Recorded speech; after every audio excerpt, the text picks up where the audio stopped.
नमस्कार मित्रों, मैं विपिन मिश्रा एक बार फिर नई कहानी के साथ आपके बीच उपस्थित हुआ। कहानी प्रारंभ करते हैं। एक गांव में एक परिवार रहता था, जिस परिवार में एक पिता और उसके 3 पुत्र। पिता की उम्र 50 वर्ष के करीब थी और पुत्रों की उम्र 25 से 17 के बीच थी। परिवार का मुखिया अर्थात उन तीनों पुत्रों का पिता अक्सर ये सोचा करता था कि हमारे ये बच्चे हमारे बाद क्या करेंगे, कैसे समाज में अपना स्थान बना पाएंगे, क्या कर पाएंगे। तो उन्होंने उसके लिए एक युक्ति सोची और उस युक्ति के तहत एक दिन उन्होंने अपने बच्चों को 100-100 रुपए दिए और कहा, जाइए और इस शहर के बाहर निकलिए, कोई रोज़गार करिए और जो भी हमारे पास आए वह अपने रोज़गार का कुछ न कुछ लेकर आए। स्थिति ये थी कि किसी भी बालक को इसके बारे में विशेष जानकारी थी नहीं कि क्या रोज़गार करे। तो पहले दोनों बाहर निकले तो उन्होंने सोचा क्यों ना बर्तनों की दुकान कर लें, इसमें पैसा भी न घटेगा और छोटे छोटे बर्तन होंगे वो बिक भी जाया करेंगे और हमारा खर्चा भी थोड़ा बहुत मिल जाया करेगा। दूसरे ने परचून की दुकान खोलनी चाहिए। तीसरे के समझ में ही नहीं आ रहा था कि वो क्या करे। तो चूँकि अगले दिन निकलना था, अगले दिन तीनों ने प्रस्थान किया और पिता ने ये जाते समय कहा कि शाम के समय अपने व्यापार से जुड़ी हुई वस्तुएं लेकर ही घर में प्रवेश करना। तो दो ने तो निश्चित कर लिया था, एक बर्तनों की दुकान ले आया, दूसरा परचून की दुकान ले आया। 100 रुपये में जो मिला उसको अपने यहाँ रख कर के रोज़गार शुरू कर दिया। तीसरा अब 100 रुपये में तो कुछ होने वाला नहीं था, उसकी समझ में भी नहीं आ रहा था कि क्या विचार करें। वही सबसे छोटा था। तो वह गया और बाज़ार में टहलता रहा। उसे कुछ दिखाई नहीं पड़ रहा था कि क्या 100 रुपये में खरीदें जिससे कि हमारा भविष्य सुनिश्चित हो सके। बहुत चिंतन मनन कर रहा था, इधर उधर देख रहा था, लोगों से बातचीत भी कर रहा था, लेकिन कुछ नहीं कर पा रहा था। 100 रुपये लेकर जंगल की तरफ प्रस्थान कर दिया। अब चूँकि उसको उस बाज़ार से उसका भविष्य सुरक्षित नहीं नज़र आ रहा था, इसलिए उसने सोचा क्यों ना कहीं और आगे चला जाए, शायद कहीं हमारा भविष्य दिखाई पड़ जाए और हम 100 रुपये में कोई रोज़गार करना प्रारंभ कर दें। चलने लगा। चलते आगे बढ़ता जा रहा था। जंगल प्रारंभ हो चुका था, लेकिन वो रुकने वाला नहीं था और आगे बढ़ता जा रहा था। गर्मी का मौसम था, पशु पक्षी अत्यधिक गर्मी की वजह से बेहाल हो रहे थे। तो कुछ दूर चलने पर उसे एक पनीर का टुकड़ा पड़ा हुआ मिला। अब वो कहाँ से आया है, कैसे आया है, उसे इसके बारे में कोई जानकारी नहीं थी, लेकिन उसने जब पनीर का टुकड़ा देखा तो उसको उठा करके रख लिया अपनी पॉकेट में और पुनः आगे चल दिया। कुछ दूर आगे चला, तब तक एक चिड़िया प्यास से तड़प रही थी। उसने चिड़िया को देखा। चिड़िया कुछ ही क्षणों में मरने वाली थी, क्योंकि उसको पीने के लिए पानी नहीं मिल पा रहा था और अब उसके अंदर ये सामर्थ्य भी नहीं थी कि वह उड़कर दूर जाकर कहीं से पानी की खोज कर सके और पानी पी सके, अपने जीवन को बचा सके। लड़के ने देखा, लड़का दयालु था, सुशील था, सभ्य था। लड़के ने अपनी जेब से वो पनीर का टुकड़ा निकाला और थोड़ा सा उसके चोंच पर निचोड़ा। पनीर के टुकड़े से थोड़ा पानी निकला और वह पानी ज्यों ही चिड़िया की चोंच में गया, चिड़िया ने फड़फड़ाना बंद कर दिया। कुछ क्षण बाद चिड़िया उठकर बैठ गई। बालक अत्यंत प्रसन्न हुआ।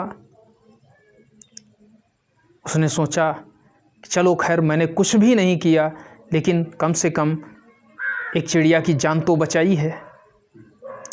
चिड़िया भी उसकी सहृदयता से इतना प्रसन्न हो गई कि वह उसी के कंधे पर बैठ ली और उसी के साथ चलने को उद्यत हो गई।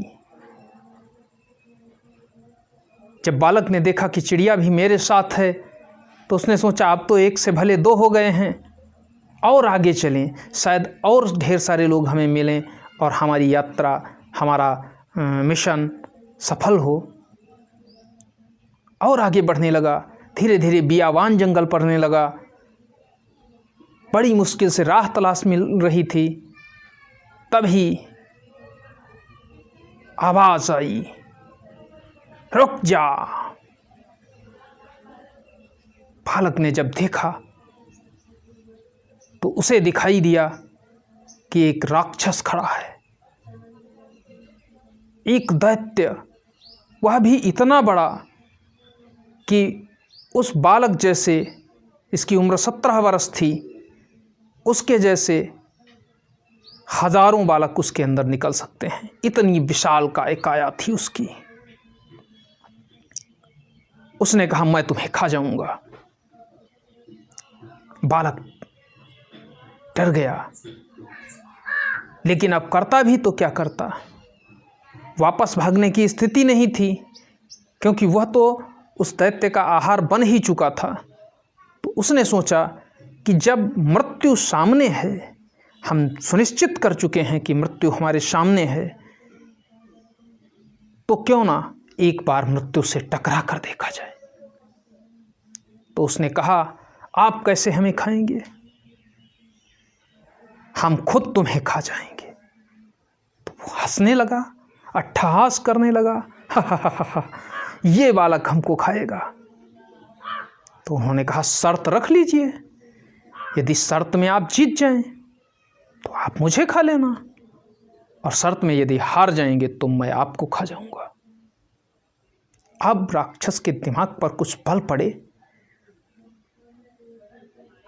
मस्तक पर पड़े हुए बलों के साथ उसने बालक को घूर कर देखा और कहा, तू मेरे साथ शर्त लगाएगा। बालक ने कहा, इसमें दिक्कत क्या है आपको? यदि आप मानते हैं कि आपकी विजय सुनिश्चित है तो आप शर्त लगाइए, उतरिए मैदान जंग में, मैं आपको चैलेंज कर रहा हूं। ये चुनौती सुनकर दैत्य से भी नहीं रहा गया, क्योंकि धैर्य नाम की चीज उनके अंदर होती नहीं है। उसने भी कहा, मुझे तुम्हारी चुनौती स्वीकार है। तो बालक ने कहा, मैं शर्त पहले लगाऊंगा। दैत्य ने कहा, नहीं। तो कहा मैं पहले लगाऊंगा। तो कहा ठीक है, तुम लगा लीजिए, जीतना तो मुझे ही है, चाहे आप पहले करें या मैं पहले करूं। दैत्य का मनोबल कुछ डाउन होता जा रहा था। दैत्य ने एक बड़ी सी शिला उठाई और उठाकर उसको आसमान में फेंक दी। 10-15-20 मिनट के बाद वह शिला आसमान से पुनः पास में ही गिरी और बड़ा सा गड्ढा कर दिया। उसने कहा, मैंने 15-20 मिनट इस शिला को, इस पत्थर को आसमान में उड़ा दिया। लड़के ने कहा, तो इसमें कौन बड़ा कार्य कर दिया आपने? मैं पत्थर को फेंकूंगा तो वापस ही नहीं आएगा। उसने कहा फेंकिए, सीधे ऊपर फेंकना, लेकिन वो वापस नहीं आना चाहिए। लड़के ने हाथ में एक ठेला उठाया और फेंकने का एक्शन किया। ज्यों ही फेंकने का एक्शन किया, चिड़िया फुर्र से उड़ गई। उसने देखा कि हाँ वो ढेला जा रहा है। इंतजार करते करते आधा घंटा गुजर गया, पौन घंटा हो गया, 1 घंटा हो गया। लड़के ने कहा मेरे द्वारा फेंका गया ढेला नीचे नहीं गिरेगा, मैं कोई इतना कमज़ोर नहीं हूँ कि इतनी ऊंचाई तक न फेंक सकूं। मैंने उसको इस ग्रह से दूसरे ग्रह पर फेंक दिया है, अब वो दोबारा आने वाला नहीं है। राक्षस के अंदर एक भय जैसा उत्पन्न हो रहा था, लेकिन उसने कहा कोई बात नहीं, ये शर्त हम नहीं मानते। उसने कहा ये कौन सी बात है, शर्त आप हार चुके हैं, आप कैसे नहीं मानेंगे? उसने कहा नहीं मानेंगे, तुम मेरा क्या कर लोगे? तो लड़के ने कहा हम तुमको खा जाएंगे। तो उसने कहा अच्छा रुकिए, एक बार फिर से शर्त हो जाए। तो बालक ने कहा बताइए क्या शर्त है? राक्षस ने कहा ये जो पत्थर पड़ा हुआ है, इस पत्थर को मैं उठाऊंगा और मसल कर चूरमा बना दूंगा, इसको आटे की तरह महीन कर दूंगा। तो बालक ने कहा ठीक है, करके दिखाइए। उसने उठाया पत्थर और उसको रगड़कर एकदम चूरमा बना दिया, एकदम आटे की तरह बना दिया, चूरन कर दिया उसको। बालक ने उसको देखा तो उसके मस्तक पर, उसके चेहरे पर जीत की खुशी दिखाई दे रही थी। बालक ने जेब से पनीर का टुकड़ा उठाया, निकाला और कहा सुनिए, जिस पत्थर को आपने आटे में तब्दील कर दिया है, मेरे अंदर वह ताकत है कि मैं उस पत्थर से पानी निकाल दूंगा। अचंभित हो गया राक्षस। राक्षस ने कहा अरे पानी कैसे निकल सकता है? मैं पानी नहीं निकाल पाया तो ये बालक कैसे निकाल सकता है? असंभव बात है। बालक ने कहा मैं संभव करके दिखा सकता हूं। ठीक है, शुरू करिए। बालक ने एक पत्थर का टुकड़ा उठाया और उसे दोनों हाथों में रखा। पनीर का टुकड़ा पहले से ही उस पत्थर के नीचे दब चुका था और जब उसने उस पर दबाव डाला तो पनीर के टुकड़े का पानी नीचे बूंदों के रूप में गिरने लगा। ये देखकर राक्षस अत्यंत भयभीत हो गया और वह उस बालक के चरणों में गिर गया। उसने कहा प्रभु मुझे माफ़ कर दें, मैं आपको पहचान नहीं सका। आपके पास अवश्य कोई न कोई अद्भुत शक्ति है। आप हमसे भारी हैं, आप विजयी हुए, लेकिन मेरा भक्षण मत करें। बालक ने कहा खैर मैं तो मानव हूँ और आप दैत्य हैं, मेरा भक्षण मांस नहीं है, अतः मैं आपका भक्षण नहीं करूँगा। लेकिन याद रखना, अगर इस एरिया में दोबारा तुम या तुम्हारे परिवार का कोई सदस्य दिखाई दिया तो तुमको सपरिवार खा जाऊंगा। राक्षस गिड़गिड़ाने लगा प्रभु इसके बाद दोबारा कभी भी मैं आपके आसपास भी नज़र नहीं आऊँगा, मैं बहुत दूर चला जाऊँगा, एक बार मुझ पर दया कर दें, एक बार मुझे जाने दें। बालक ने कहा ठीक है, आप जा सकते हैं। राक्षस अपने परिवार के पास पहुंचा, उनको बताया कि एक बहुत ही तेजस्वी बालक यहाँ आ चुका है और वह हम सबको खाने की बात कर रहा है। यदि हम लोगों ने आज ही अभी इसी क्षण इस जंगल को नहीं छोड़ा तो वह हम सबको मार कर खा जाएगा। राक्षस समुदाय में अचंभा और भय एक साथ दिख रहा था। उसने कहा चलिए चलिए, संध्या समय से पहले मुझे ये जंगल छोड़ देना है, वरना वो इतना मजबूत है कि वह एक क्षण भी नहीं लगाएगा हम सबको मारने में।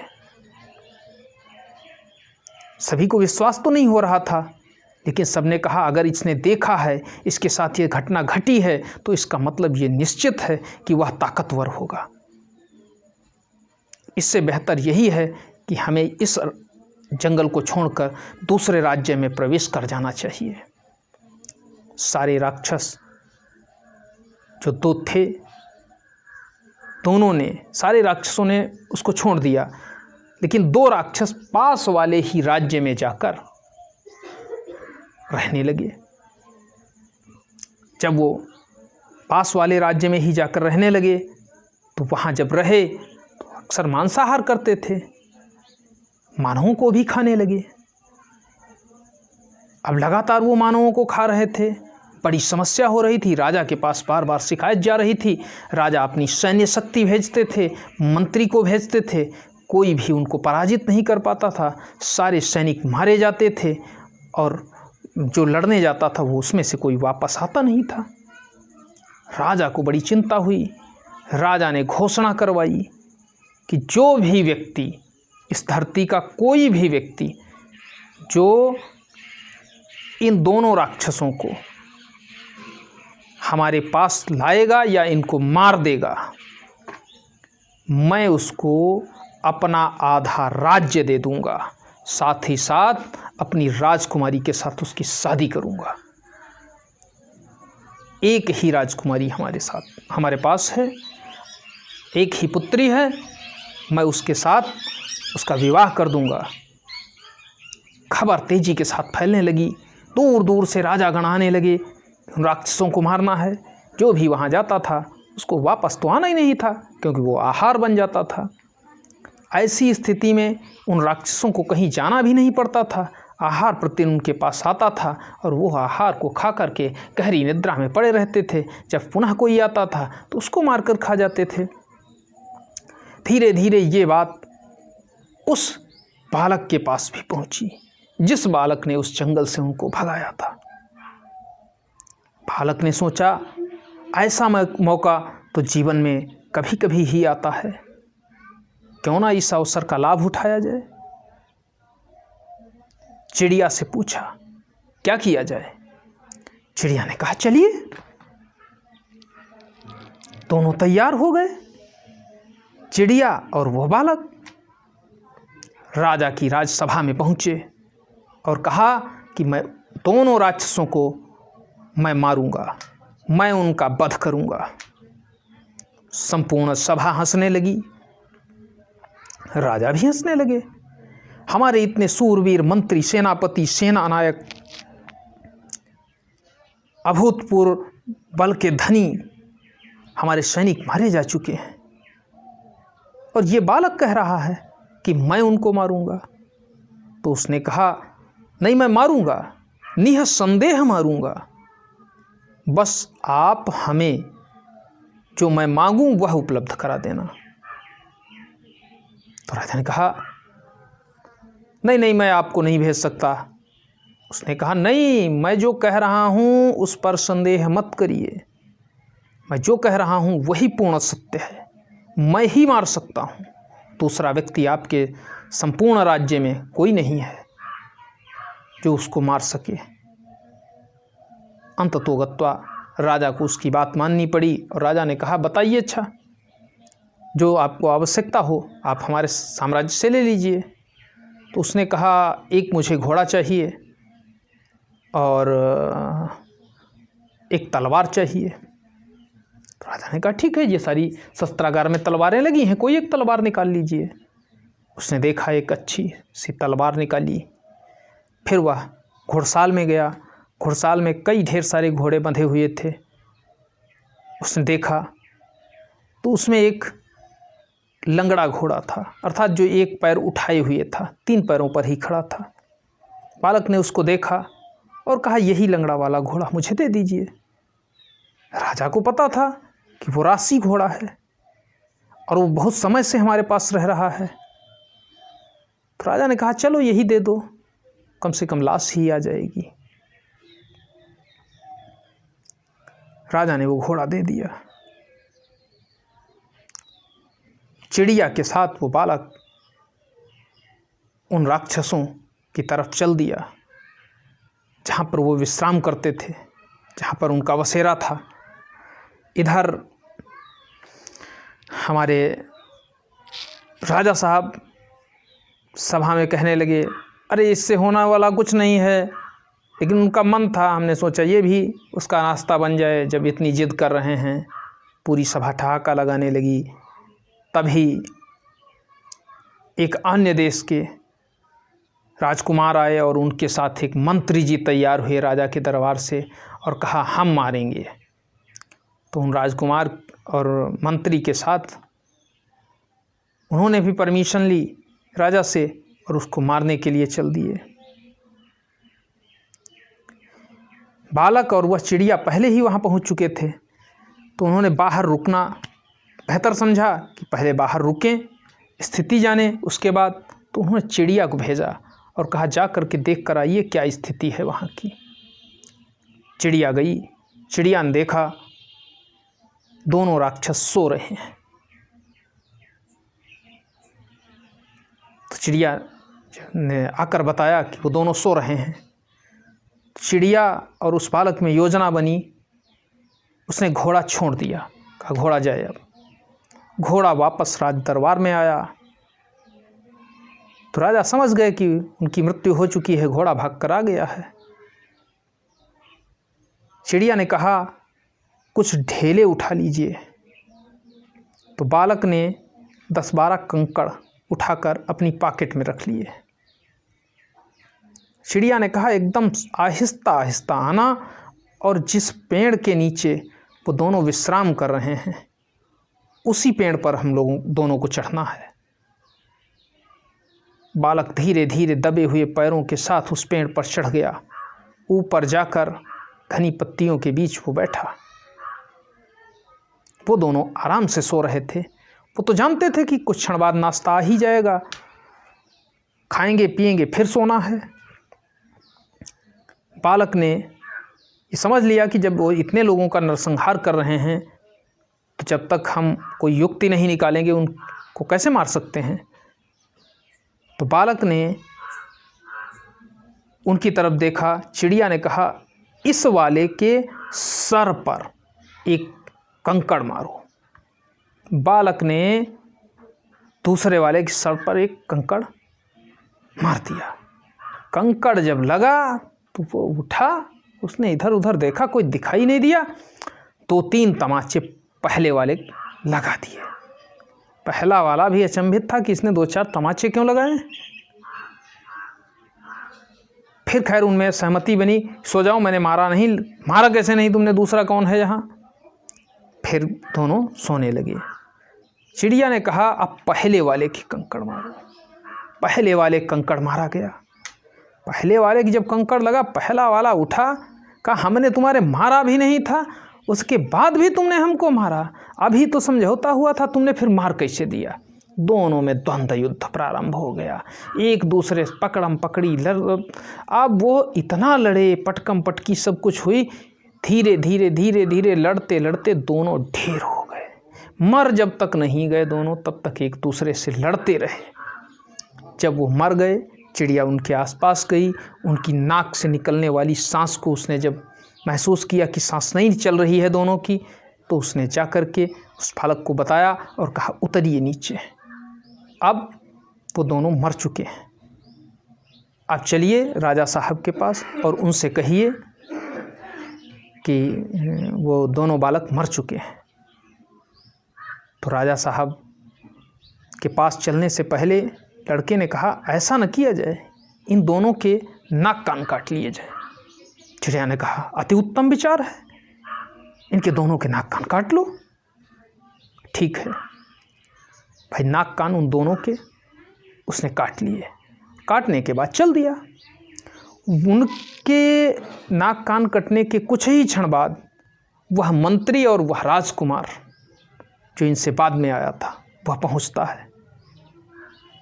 तो वह युद्ध के लिए आगे बढ़ता है, लेकिन देखता है राक्षस तो मरे पड़े हैं, आसपास भी कोई नहीं है।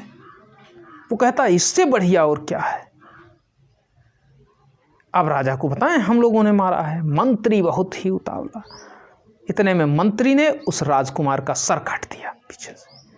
उसने सोचा कि जब ये राजकुमार मर जाएगा तो राजा को हमारे साथ ही अपनी लड़की की शादी भी करनी पड़ेगी, विवाह भी करना पड़ेगा, और साथ ही साथ हमें यह भी अवसर प्राप्त होगा कि हम उस राज्य के आधे के अधिकारी भी हो जाएंगे। ऐसी स्थिति में राजा ने एक बार पुनः, उस मंत्री ने एक बार पुनः कुत्सित प्रयास किया। अब मंत्री के पास घोड़े इत्यादि थे, उसको तो आने जाने में कोई दिक्कत नहीं हो रही थी, लेकिन इस बालक के पास और चिड़िया के पास तो घोड़े थे नहीं, इसको तो पैदल ही चलना था। तो उन्होंने चलना प्रारंभ किया, लेकिन वह मंत्री इनसे पहले वहाँ पहुँच चुका था, और जब ये वहाँ इनसे पहले पहुँचा तो इसने राजा बताया, महाराज की जय हो, महाराज की जय हो, महाराज की जय हो। राजा अत्यंत प्रसन्न हुआ और राजा ने कहा, क्या समाचार लाए हो मंत्री जी। मंत्री ने कहा, मैंने उन दोनों दैत्यों को मार दिया है, उनके मृत शरीर वहीं पर पड़े हुए हैं, आप किसी को भी भेजकर उसका निरीक्षण करवा सकते हैं। अब हमारे साम्राज्य में कोई भी आतंक फैलाने वाला नहीं बचा है। सारे लोग उत्साहित होने लगे, आपस में मिठाइयाँ बंटने लगीं, और राजा ने कहा, तो ठीक है मंत्री के साथ मैं अपनी बेटी का विवाह करूँगा और आधा राज्य उसे दे दूँगा। वह सब प्रचार प्रसार ही हो रहा था उसका कि दैत्य मर चुके हैं। उसी क्षण वो दोनों चिड़िया और बालक वहाँ पर उपस्थित होते हैं, और उस कौतूहल में, उस एक समझो उत्सवपूर्ण समारोह में वह आकर कहते हैं कि मैंने उन दोनों दैत्यों को मार दिया है। सारे लोग हंसते हैं, राजा भी हंसने लगते हैं। अरे मेरे मंत्री ने मारा है, मेरे मंत्री ने मारा है, बाहर से आने वाला राजकुमार शहीद हो गया है उनसे युद्ध करते हुए, मेरे मंत्री ने मारा है। बालक कहता है, ये कैसे संभव, मारा मैंने आपका मंत्री। अरे मंत्री पूरे जोश में, इसी तलवार से मैंने उसे मारा है, एक ही तलवार में मैंने उसे मार दिया। बालक ने कहा, यह कैसे संभव है, आप एक बार निरीक्षण करवाएं। अब वो सारे लोग उसका निरीक्षण करने के लिए कहते, ये तो बात सही है। बालक कहता, निरीक्षण कराइए। मंत्री कहता, उसमें निरीक्षण की क्या बात है, तलवार मैंने चलाई, 2 पहर तलवार चलानी पड़ी। और ये बालक कह रहा है, आप इस बालक की बातों पर विश्वास कर रहे हैं क्या? इस बालक की औकात है कि 1-2 राक्षसों को ये अकेले मार सके? राजा को पुनः संदेह हुआ और राजा ने कहा, नहीं, ये बालक तो नहीं मार सकता। बालक भी अपनी बात पर अडिग था, अड़ा हुआ था।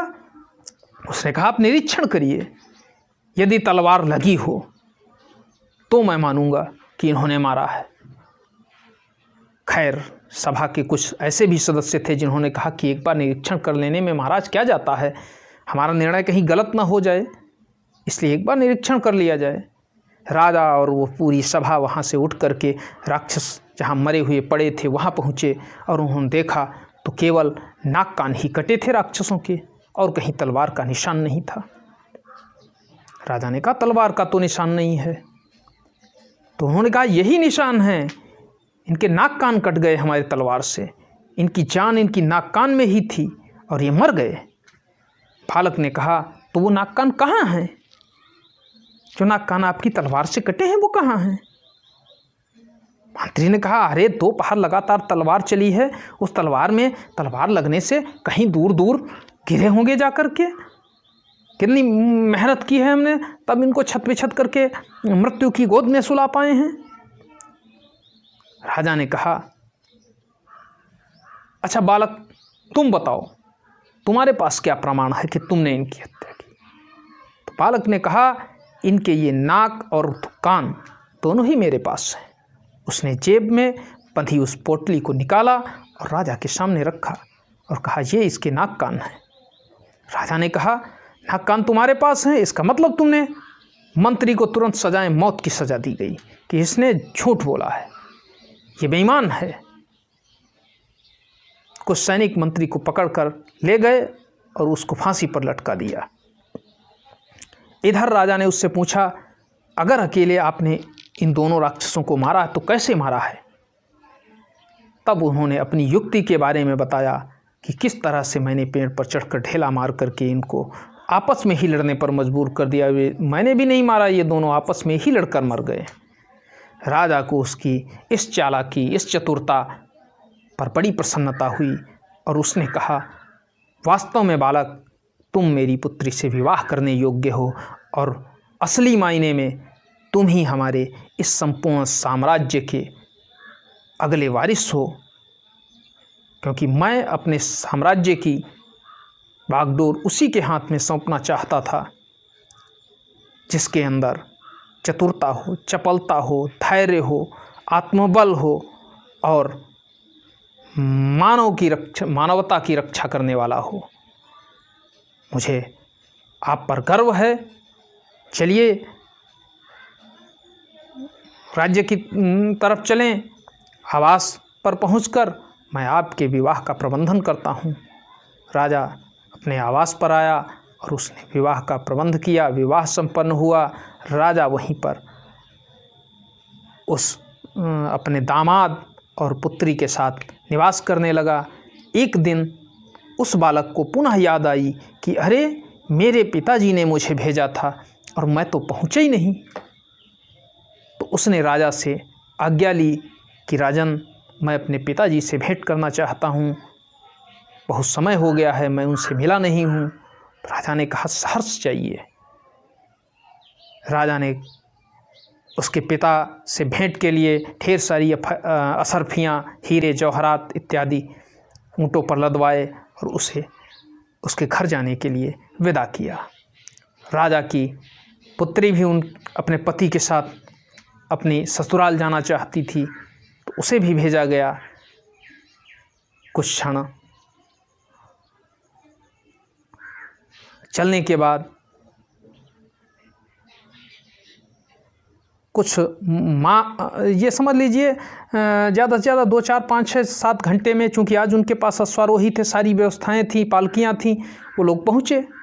और पहुँचने के बाद जब वो अपने पिता से मिले तो उनके पिता ने उसको देखकर पहचानने से मना कर दिया, क्योंकि वो पहचान ही नहीं पाया। बालक ने बताया, मैं आपका तीसरा सबसे छोटा पुत्र था, आपने मुझे 100 रुपये देकर भेजा था।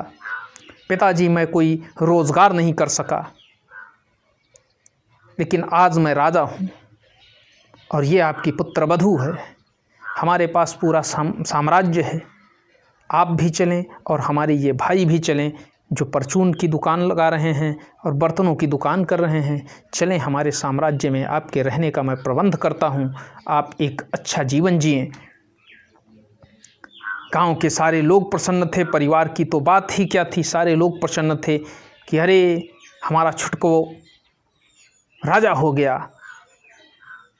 खैर, सबसे मिलने के बाद पुनः अपने साम्राज्य में आए और उस संपूर्ण गांव के जितने निवासी थे वो सारे साम्राज्य में, उसी महानगर में रहने लगे। आकर के सारे लोगों को कोई न कोई रोज़गार दिलवाया गया। इसी के साथ ये कहानी का समापन होता है। यदि हमारे अंदर कुशलता है, यदि हमारे अंदर कुछ कर गुजरने की क्षमता है, यदि हमें डर नहीं है, तो हम जरूर किसी न किसी दिन विजयी होंगे। जय हिंद, जय भारत। मित्रों, इस कहानी को सुनने के बाद चैनल को सब्सक्राइब करें, वीडियो को लाइक करें और शेयर भी करें, जिससे कि ज़्यादा से ज़्यादा लोगों के पास ऐसी कहानियाँ पहुंच सकें जिससे कि उनका मोटिवेशन हो सके। धन्यवाद मित्रों।